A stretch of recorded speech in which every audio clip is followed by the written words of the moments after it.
ככה השם אל ארץ הכנעני, כאשר נשבע לך ולאבותיך ונתנה לה. ועברת כל פטר רחם להשם, וכל פטר שגר בהמה, אשר יהיה לך זכרים להשם. וכל פטר חמור תפדה בשר, ולא תפדה בערפתו, וכל בכור אדם לבניך תפדה.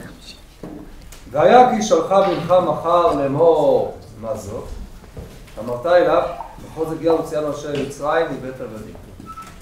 ויהי כי הקשה פרעה לשולחנו, להרוג השם כל בכור בארץ מצרים, בכור אדם ועד בכור בהמה, על כן אני זובח להשם כל פטר רחם הזכרים, וכל בכור בני יפדה.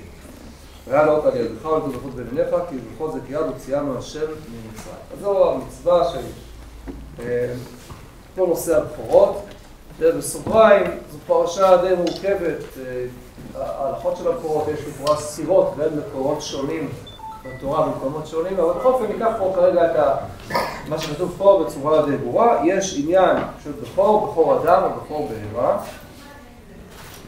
ואת בכור האדם, בכור אדם כמובן תפדה, בכור הבהמה ניתן להשם, ויש את הסיפור של בכור פטר חמור. פטר חמור, הדין שלו די הוא כמובן החריג כאן. אז כל פטר חמור צריך לכתחילה לפדות אותו בשה, ואם לא תפדה, בערפתו.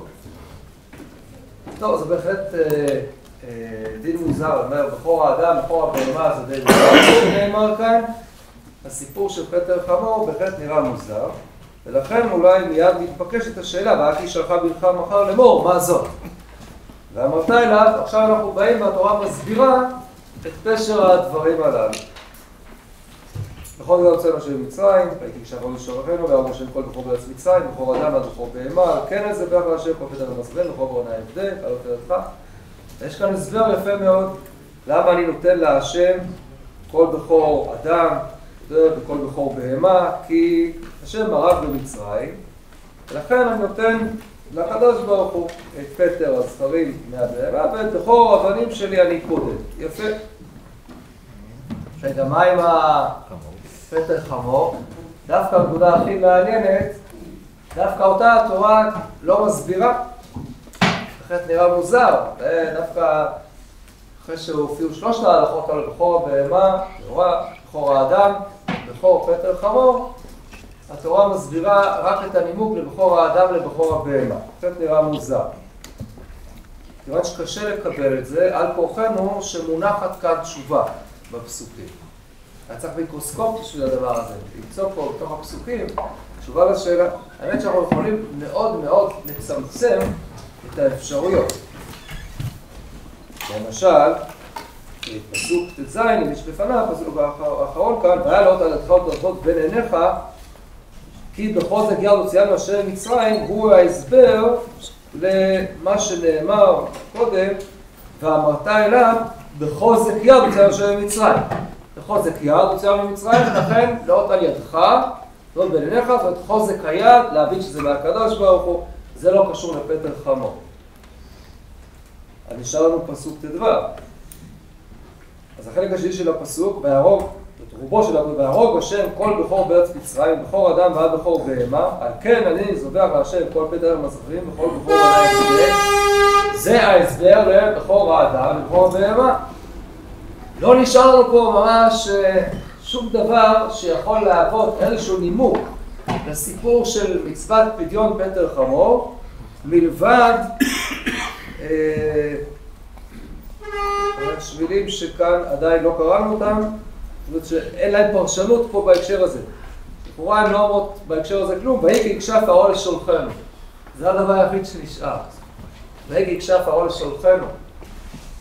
זה לכאורה אמור להוות תשובה להסבר מה זאת לגבי מצוות פדיון פטר חמור. רק שהקשר בהחלט נראה די רחוק עם בכלל.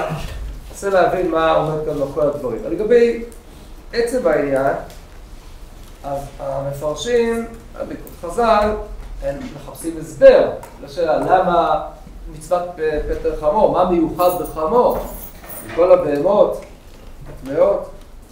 אומר רש"י פטר חמור, ולא פטר שאר בהמה טמאה. גזירת הכתוב. אבל זה גזירת הכתוב. מה שלא נפרש זה גזירת הכתוב. לפי, עכשיו נותן הסבר. אז רגע, אמרת גזירת הכתוב ומיד אתה מסביר. נותן הסבר, אבל נראה את ההסבר. אני חושב שמה שרש"י מתכוון, גזירת הכתוב, מה הכוונה? בכתוב לא כתוב שום דבר. אין הסבר בכתוב, זה גזירת הכתוב. אבל אפשר למצוא איזו סברה שלא כתובה בתורה. מה ההסבר? לפי שנמשלו בחורי מצרים לחמורים. טוב, בחורי מצרים נמשלו לחמורים, ולכן פה יש איזה עניין מיוחד במצוות הבכורות, פדיון פטר חמור. ועוד אומר רש"י, שסייעו את ישראל ביציאתם ממצרים. מי? חמורים. חמורים, זה יפה. שאין לך אחד מישראל שלא נתן עמו הרבה חמורים טעונים מכספם ומזהרם של מצרים. יפה? כלומר, אם יציאת מצרים הייתה קורה כמה אלפי שנים מאוחר יותר, אז היה לנו כנראה מצוות פדיון משאית. כן? שאין לך כל אחד ואחד, שלא לקח איתו איזה משהו, איזה משאית, או כמה דורות לפני כן, פדיון סוסיתא, זה היה הכי קרוב על העניין, זה סתם פשוט, זה על מה אני מדבר. מה רש"י רוצה? אז למה, זאת אומרת, זה כבר הבכורות. אז זה מקרי לגמרי, כל אחד לקח איתו חמורים, מות מסע, ולכן, מה הכוונה? גם מה זה וערפתו?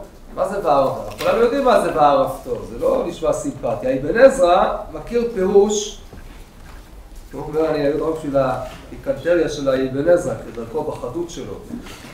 וערפתו מאבן עזרא, יש אומרים, תכתוב על עורפו קודש. וערפתו, תכתוב לו על העורף קודש. לא על העורף, זה לא כך יפה. תכתוב קודש על העורף. לאבן עזרא יש התייחסות מעניינת לפרשנים הללו. אומר אבן עזרא, והאומר כזה, אומר אני שהוא חמור קשה עורף. כן, הוא מבין. קיצור, אבן עזרא, הוא מוכיח למה ערפתו זה לשבור בכוח ובפסוקים מהעניין הזה. טוב, בכל אופן, אז רש"י מקרב אותנו בעניין שבחורי מצרים נמשלו לחמורים. למה דווקא בחורי מצרים נמשלו לחמורים?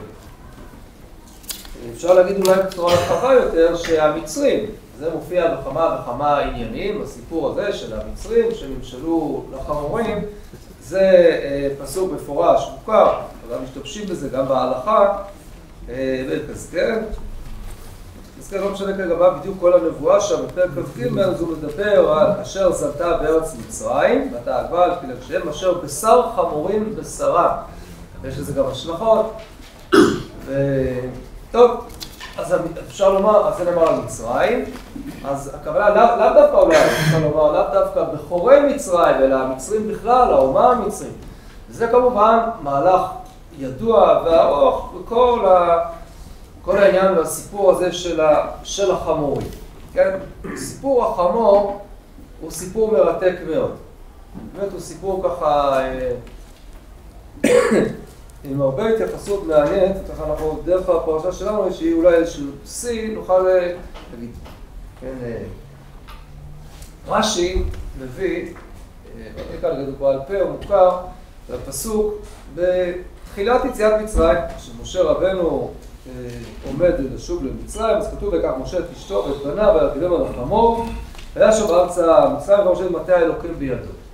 אומר רש"י, החמור הזה אני מכיר אותו. זה החמור שלקח אברהם לעקדה. זה החמור שלוקח משה ליציאת מצרים. זה החמור שעתיד לרכב עליו המלך המשיח. וכשרש"י מביא מדרש אגדה, ודאי מדרש אגדה מופלג שכזה, אז רש"י נאמן לשיטתו כפי שהוא מציין אותה מפורש, שהוא מביא מדרש אגדה רק אם יש איזה הכרח בפסוק. יש איזה קושי שמביא אותו להביא את הדרשה, בפרט אין המקרא הזה אומר על הדורשני. לפעמים אני, אפילו תלמידים, אני שואל מה הקושי בפסוק הזה, וכך משה את אשתו ואת בניו והרכיבם ועל החמור, אז תמיד אומרים לי, איך גם אשתו וגם בניו כולם על חמור אחד. תמיד זה קושי וטוב, אני תמיד שואל, חמור שמחזיק אלפי שנים מעמד, זה מה שישבור אותו, לא נראה לי שזה בדיוק הקושי, לא זה הסיפור. אלא הקושי הוא כאן כמובן, בכך שכתוב וירכיבם על החמור בבי האידיאל. החמור הידוע. היה צריך כתוב, לא החמור. מה זה החמור? החמור, פירושו החמור שם כבר, זה לא יכול להיות חמור VIP, אלא חמור שכבר מוכר. כלומר, אם שני פסוקים לפני כן למשל היה כתוב, ואומר יתרון למשה ואומר, קח נא את חמורי, תדע שלא תלכו ברגל, ואז ויקרא ברגל החמור, כלומר החמור שהזכרנו, אז זה בסדר, אבל הוא לא הוזכר, בפרשת הוא לא מופיע בכלל. אז מה זה החמור הידוע? אז הדבר הזה מביא בצורך בדרשה, עוד לפני שאני בכלל מבין מה כאן המשמעות של הדרשה, ובאמת הדבר הזה מאוד מאוד מדויק ברש"י, שהרי המדרש הזה בכלל מופיע גם בעקדה, גם ביציאת מצרים וגם בספריה, אצל הנביא, אצל התיאורו של המשיח. אם אני הייתי שואל את עצמי, מה המקום הראוי לכאורה להפגיש אותנו במדרש הזה? אז הייתי מציע שתי אפשרויות. האפשרות האחת בפעם הראשונה בעקדה, המפגש עם החמור הזה לראשונה, או לחילופין, הייתי מביא את זה בספריה, ככה בתכלית שמתברר לאיפה זה מגיע, בתיאור של המשיח. והנה רש"י בעקדה לא מביא.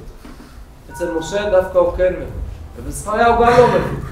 מה העניין? זאת הנקודה, רש"י לא בא סתם להביא מדרשים, הוא מביא מדרש שיש בעיה בפסוק. בעקדה כתוב וישכב אברהם ויפרוש את חמורו, אין שום קושי, רש"י לא מביא. החמור אצל משה יש קושי, רש"י מביא.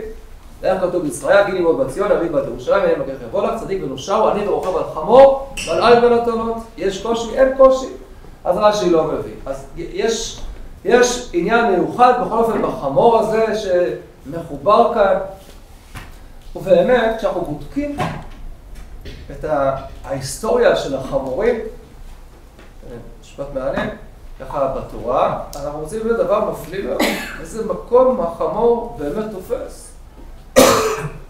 כשהאחים מגיעים לחפש את יוסף, הם מגיעים שם במלך מצרים, ויוסף שם עוצר אותם במעצר, אז מה הם מתחילים לדבר עליהם? אומרים להתגולל עלינו ועל חמורנו. מה על חמורנו? אתם עכשיו יכולים להישאר פה לנצח עד 120 בכלא המצרי, מה שמדאיג אתכם זה חמורנו. טוב, אחר כך קורא להם בנס, הבוקר אור והאנשים שולחו. לא מסכים, בחמוריהם. בטח, מה היה קורה אם לא היה קוראים חמוריהם? תארו לכם, היו יוצאים מצרים, עד היום היו תקועים שם בטרמפיאדה ככה, כאן? לא, כאן, לא. אז אומרים, מה זה חשוב? איזה דגש, ככה התורה נותנת. אנחנו קוראים פרשת העקדה. בפרשת העקדה, אין ספק, אברהם אבינו, איזה ניסיון אדיר, איזה מחשבות חולפות בראשו. קשה בכלל באמת להיכנס לזה, את הכל הפסוקים, דבר אחד מטריד אותו. איך הוא יתפוס להם בחזור? איך הוא יחזור בחזרה? אחרי שהוא יתעייף כבר, ויצחק כבר לא יהיה שיוכל לעזור לו. איך הוא יחזור בחזרה? ולכן, מה אומר לכם? חבר'ה, תקשיבו, אתם נשארים פה, שבו לכם פה עם החמור, דיר באללה, כן? ואני בעלה שם משובה אליכם, אני לא מתכוון להזמין מונית שירות. אתם פה עם החמור, מה החמור עושה שם? אז מתברר שלחמור יש לו בית תפקיד ועניין באמת מיוחד.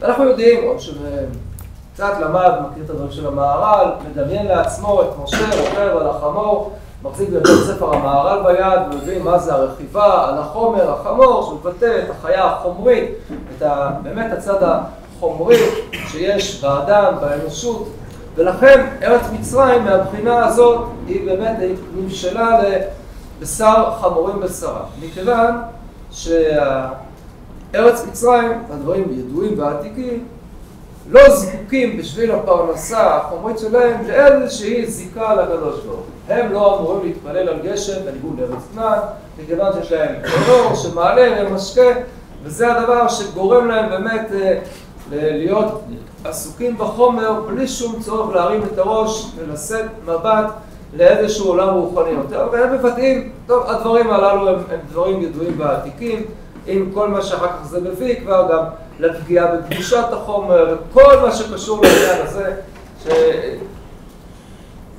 טוב, אני הולך ספור מה זה קשור פה לסיפור בדיוק שלנו, כנראה שיש פה איזשהו עניין בעניין, אני אומר כך.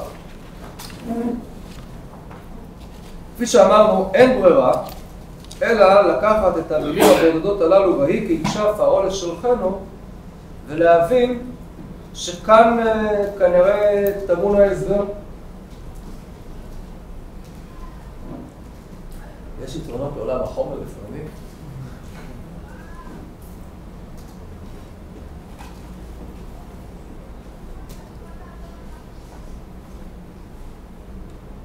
וכי יקשף פרעה לשולחן.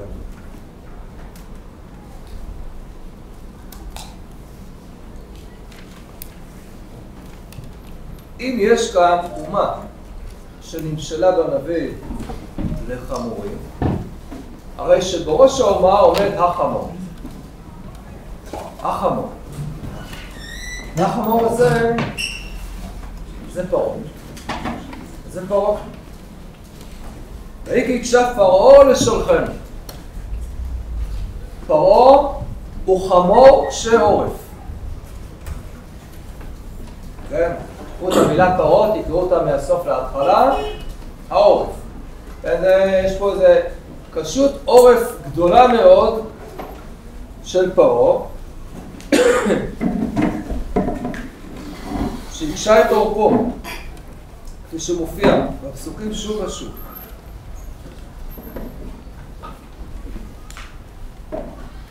רגע, אז פה תעשה את זה סדר, אבל אז מה זה הסיפור פה? הרי קודם כל צריך בכל פטר חמור תפדה בשה. מה זה השה? אז אם החמור זה פרעה, אז אני חושב שלא יהיה קשה לנחש מי זה כאן השה. מכאן מה אומר הנביא ירמיהו, ואחר כך נוכר בצורה יותר ברורה. הנביא ירמיהו אומר פרק נ', שה פזורה ישראל. הרעיון ידיחו. השה זה ישראל. כל התיאור של עם ישראל כסה, הקדוש ברוך הוא כרועה, מופיע שוב ושוב, הביטוי הזה רמוז בתורה, ונמצא אחר כך הרבה בנביאים ובמזמורי תהילים. יש פה כנראה איזשהו עניין שיש צורך את פטר החמור לפדות בשה. לפדות, הביטוי לפדות, אז הוא מוכר לנו כאן פדיון, יודעים, פדיון בכורות. אבל האמת היא שהביטוי הזה, כמובן, מוכר לנו גם ממקום נוסף. הוא יאשש את ההנחה הזאת. וזכרת, אני קורא בפרשת ראה, וזכרת כי עבד היית בארץ מצרים, מה ההמשך? ויפדך השם אלוקיך. כן, רואים את זה בכלל, הדבר הזה היום. הקדוש ברוך הוא פדה אותנו במצרים, פדה את השה מתחת לידיו של החמור המצרי, ובעצם זה מה שאנחנו עושים פה במצווה הזאת. אם יש לך פטר חמור, אתה פודה אותו בשה. והיה מה קורה? שהחמור הוא קשה עורף. והחמור לא כך מעוניין. ולא מוכן לפדות ולהוציא בפדיונו את השה. או אז, לא תפדה, וערף. מה שהיה במצרים. טוב, רק לבנות על העניין הזה, שמצאתי בירמיהו שכתוב, שה פזורה ישראל, יש עוד כמה בעלי חיים שעם ישראל נמשל להם. זה נראה עדיין קצת רחוק, למרות שאפשרי. אני חושב שכאן העניין הוא ברור לחלוטין, שהשה הכוונה לעם ישראל, ולא נצטרך ללכת רחוק, אלא נקרא באותה פרשה עצמה, פרשת בו. ויאמר משה ולאהרון בארץ מצרים לאמור, החודש הזה לכם ראש חודשים, ולשאול לכם לחודשי השנה. דברו אל כל עדת ישראל לאמור, ויעשו לחודש הזה, ויקחו להם איש שה לבית אבות, שה לבית. ואם מבעת הבית להיות משה, ולקח הוא שכנו הכל לביתו מצד הפשוט, איש לפי אוכלות תחוסו על השה, שה תמיד, מישהו שם לב למילה מנחה? הקורבן הראשון שהעם ישראל אמור להקריב עם יציאתו, עם פדיעתו ממצרים, זה קורבן השה. קורבן פסח, הדברים אני חושב ידועים מוכרים בבתי המדרש, קורבן פסח הלכתית הוא קורבן בעייתי מאוד להגדרה. הוא לא עונה בדיוק להגדרות של קורבן יחיד, הוא לא עונה בדיוק להגדרות של קורבן ציבור, וכמעט כל מי שמעביר על זה שיעור מגיע לאותו רעיון מכל מיני כיוונים וזוויות, שבעצם זה מין קורבן כזה שהופך את היחידים לציבור. איזשהו קורבן כזה, קורבן ההתכנסות של עם ישראל. קורבן הפסח, כידוע, הוא אחד מהמצוות היחידות, קורבן הפסח והמילה, שמי שמבטל אותה עובר בכרת. אנחנו יודעים שביטול מצוות השה הוא כמעט תמיד הרבה יותר פשוט, קל יותר בהלכה מאשר לעבור על זאת לא תעשה, מדוע זה מאוד מובן. אם אדם ביטל מצוות עשה של לולב, מה הוא עשה? הוא בסך הכל ישב ולא עשה, אולי אפילו למד תורה, אולי אפילו עשה דברים אחרים, אבל הוא לא עשה, אם הוא אדם עובר על לא תגנוב, אז הוא קם ועשה מעשה, ולכן העונש על מצוות לא תעשה, מי שעובר על לא תעשה, כמובן עונש חמור יותר. ולכן על ביטול מצוות עשה אין כרת, מלבד שתי מצוות. זו מצוות ברית המילה והפסח, שהן כמובן קשורות זו בזו. ודמי חיי ודמי חיי, אבל יותר מזה הרושם הוא שיש צורך בברית המילה בכדי שאפשר יהיה להיות שותפים לקורבן הפסח. קורבן הפסח זה בעצם קורבן הגירות של עם ישראל. זה הקורבן שהופך את עם ישראל לעם. ולכן עונש הכרת כאן הוא לא איזה עונש חיצוני, שמי שלא מקיים את מצוות העשה הזאת, אז הוא מקבל עונש כך, אלא זו תוצאה. הקורבן הזה הוא זה שמכניס את מי שחוגג אותו, מי שמקריב אותו, לחלק מתוך העם, עם ישראל. ומי שלא עושה את זה, ונכרתה הנפש ההיא מעמיה, היא פשוט לא משרת את עצמה עם עם ישראל. ולצורך הדבר הזה בחרה התורה באותה פרשה, פרשת בו, את עשה. ולכן בעצם זו המשמעות של הדברים. פרעה היה חמור קשה עורף, ולא הסכים לפדות ולשחרר את אותו עשה. ולכן היה צריך להגיע אצל פרעה למכות קשות מאוד, עד כדי וערפתו. ואנחנו את המצווה הזאת אמורים אחר כך לשחזר. עכשיו נותנים לקדוש ברוך הוא בתור הבכור הבהמה הטהורה. ואנחנו נותנים בכור האדם, אנחנו גם מזכירים את הסיפור הזה, שמה שכאן כתוב בדיוק במילים הללו, והיא כי הקשה פרעה לשולחנו.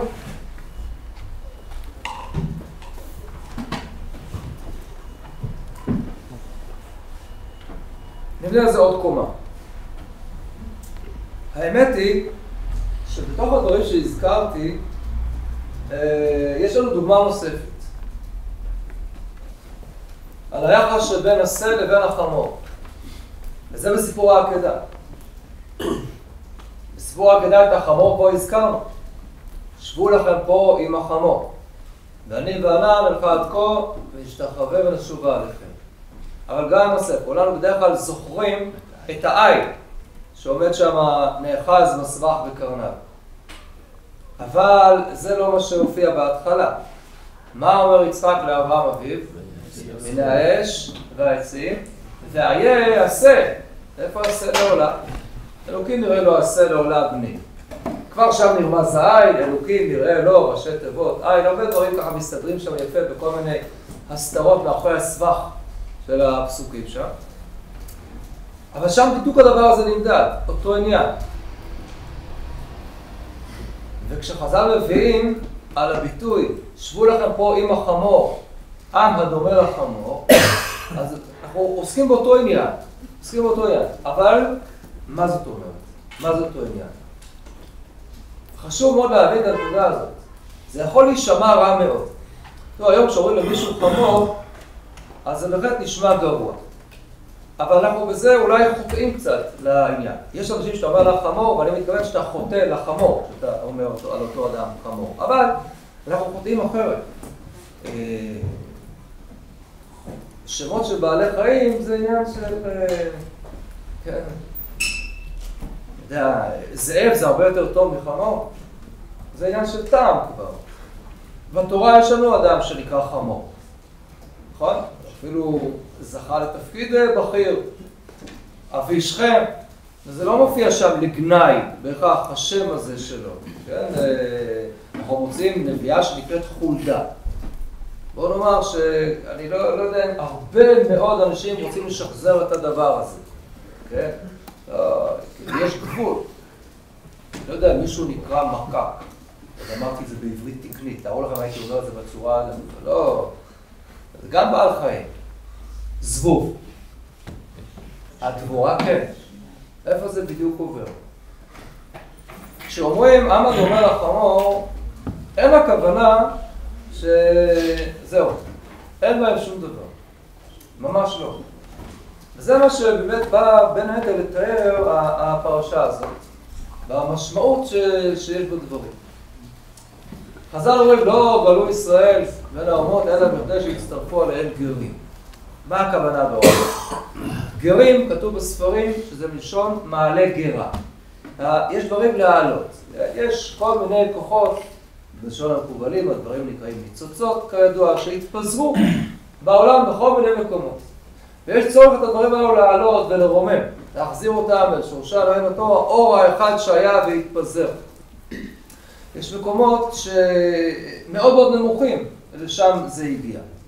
וצריך באמת להבין, לפעמים עם ישראל לא מסוגל לרדת עד לשם. וצריך לקחת אנשים שמסוגלים לרדת עוד יותר נמוך, ומשם להעלות דברים. ניתן לו איזה תוספת, זה יתרון. כמו שעשה למשל יתרו, שיתר פרשה בתורה. דווקא אדם שבא מבחוץ הצליח להבין את תוספת ולרומם מעבר.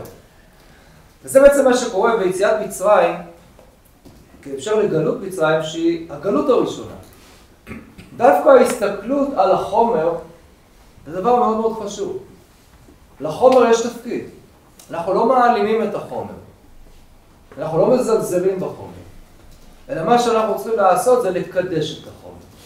לקדש את החומר. ולהבין שלחומר יש תפקיד גדול. החמור יש לו תפקיד מאוד גדול כאשר הוא נושא עליו את משה רבנו. כאשר הוא נושא עליו את מלך המשיח. רוכב על החומר, זה דבר מאוד מאוד חשוב. לכן מה שחז"ל אומרים, שכל אחד שיצא ממצרים, היו לו הרבה מאוד חמורים שהוא לקח איתו ממצרים, שעליהם הוא נשא את כל ביזת מצרים. זה כמובן כל הרכוש הגדול שיוצא ממצרים, שאין הכוונה רק לרכוש הגשמי, אלא למשמעות הגדולה של הדברים. אז מי שמבין את הדבר הזה, הוא מבין שהוא חלק בתהליך.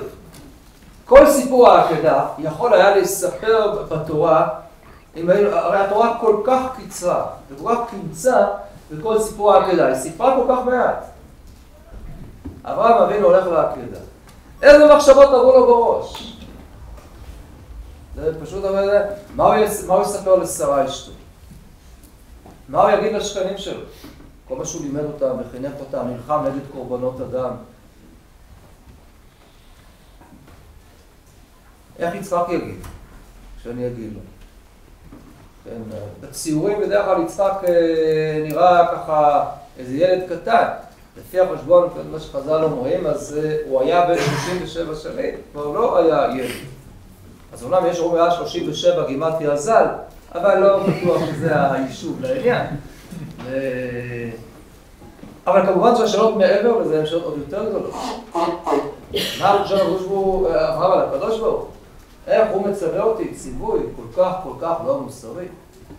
אם הוא רוצה מסירות נפש, אז שיבקש ממני להרוג את עצמי. זה אני מוכן.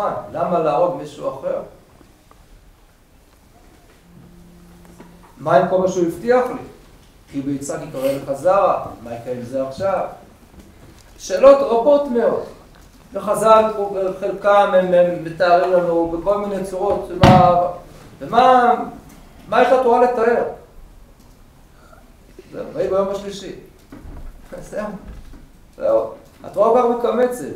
הקדוש ברוך הוא נתן לו להתבשל עם זה, 3 ימים, זה לא מה שנעשה באקסטזה רגעית. והתורה כל כך מקמצת.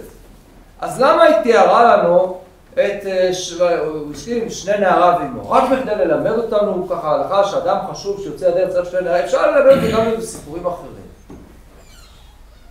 באמת היה כל כך חשוב. ובאמצע הדרך מתברר שהם לא כך חשובים, הוא אומר, טוב, אתם עד כאן, תישארו פה, תחכו. אלמלא שהתורה בין היתר כאן רוצה ללמד אותנו, כן, יש צורך בנערים הללו עם החמור שיהיו שותפים, עד לשלב שכבר מעבר. אברהם ויצחק, שהתגברו על כל מחסומי החומר, אדם שהוא כולו שקוע בחומר, לא יהיה מוכן לדבר כזה. לא העוקד ולא הנעקד. אבל אחר כך הם חוזרים אל הנערים. חוזרים אל החומר, שרוממו וקידשו אותו, ואז גם הם חושבים, אברהם חוזר אל נעריו. אבל אומרים, נעוריו, חזרו לכוחותיו, הכוחות האלו הם כוחות חשובים וטובים. וישראל בארץ מצרים, בין היתר, היו אמורים לרכוש את היכולת הזאת להתמודד עם חומר. בארץ במקום שהוא מקור החומר, ששם החומר הוא מקודש בצורה החומרית. עם ישראל אמור לקחת את החומר, לתת לו את הקידוש האמיתי, הרוחני. לבדות בשה. זה מזכיר את השה של מסירות הנפש של אברהם אבינו, שהוא לימד מה זה באמת התייחסות נכונה ואמיתית. זה בעצם מה שכאן היה אמור להיות. ואם פרעה היה מבין את זה, והיה משחרר את ישראל, והיה מבין את תפקידם ועניינם, אז מצוין, אז פטר חמור תגלה בשה. ואם לא מבינים את הדבר הזה, כפי שפרעה לא הבין, אז אין משמעות לחומר. אז חומר כזה, אז ואהבתו, לא נשאר ממנו שום דבר. אז יש חשיבות גדולה מאוד לחמורים. לחמורים כל מה שמבטאים, כחלק, ההכנה מהתהליך. האחים מרגישים את זה, עלינו ועל חמורנו. הם בחמורנו. החמורים הם חלק מהתהליך של ההשתעבדות וחלק מתהליך הגאולה. מה שקורה עם האחים זה פה ההקדמה. האחים יורדים למצרים, נאסרים למצרים, ואז הם משולחים ממצרים, בדיוק כמו שיהיה עם עם ישראל. הם כאילו שרו בכליהם, שרו להם את הגביע, זה כבר הכנה לכל הכלי הכסף והזהב שהמצרים ביטו. יש הרבה מאוד דברים, הגמרא שלנו מסכת פסחים רומזת לעניין הזה, כבר לא נסביר את זה עכשיו. והפרשה הזאת של פדיון בכורות, הצד הפשוט שלה זה הצד ההודעה לקדוש ברוך הוא, עד שהוא הציל את בכור ישראל, את בכור האדם ואת בכור הבהמה. משמעות עוד יותר עמוקה אולי, וכל המהלך האלוקי הזה, מה שהתרחש שם בדבר הזה, על ידי ביטוי מצד פדיון פטר חמור. ואין כמו בכור לבטא, ובזה נסיים, את התחושה שאדם יכול בטעות לחוש בכוח הגדול שיש לו. הבן הבכור הוא זה שהופך את האדם למישהו שפועל, יוצא, עושה את הדברים הכי גדולים. קניתי איש את השם. התחושה הזאת שהרגישה חווה עם לידת בנה בכורה. הבכור הוא ההמשך לאבא שלו. זה שהופך אותו לאב. פתאום הוא משהו גדול ועצום. הנה. במה אתה עכשיו שותף? אבי ואמו נותנים את החומר. הקדוש ברוך הוא נותן בו נשמה. כשזאת ההסתכלות הנכונה, אז קידוש בבכורות, בכור האדם, בכור הבהמה ופטר חמור, הוא זה שנותן את המשמעות הגדולה. וזה מה שכותב הרב באיגרת הידועה שלו, זה באמת יהיה כמשפט האחרון. זה הסימנים של הדור הזה. דור שמדברים על חמורו של משיח. חמורו של משיח זה ודאי לא דבר פשוט. כולנו רואים את הדבר הזה. כולם מסכימים שיש חמור של משיח. המחלוקת היא רק מי החמור ומי המשיח, ובזה יש מחלוקות שונות גם בקל. אבל זה בסדר. אבל זה כנראה באמת לא דבר פשוט. לא דבר פשוט. ודווקא החמור הזה, כפי שכותב הרב, מכל החלטות מאוד, אין לו שום סימן טהרה. דווקא הוא מיוחד בקדושה, יש בו נקודה פנימית של קדושה, קדושת בכורה שיש גם לחמור. בעזרת השם, הנקודה הזאת תתגלה לעינינו, בעזרת השם, נעלה בחמורים ככה חדשים, לעליית הרגל שלהם. אמן. ערב טוב, יישר כוח לרב.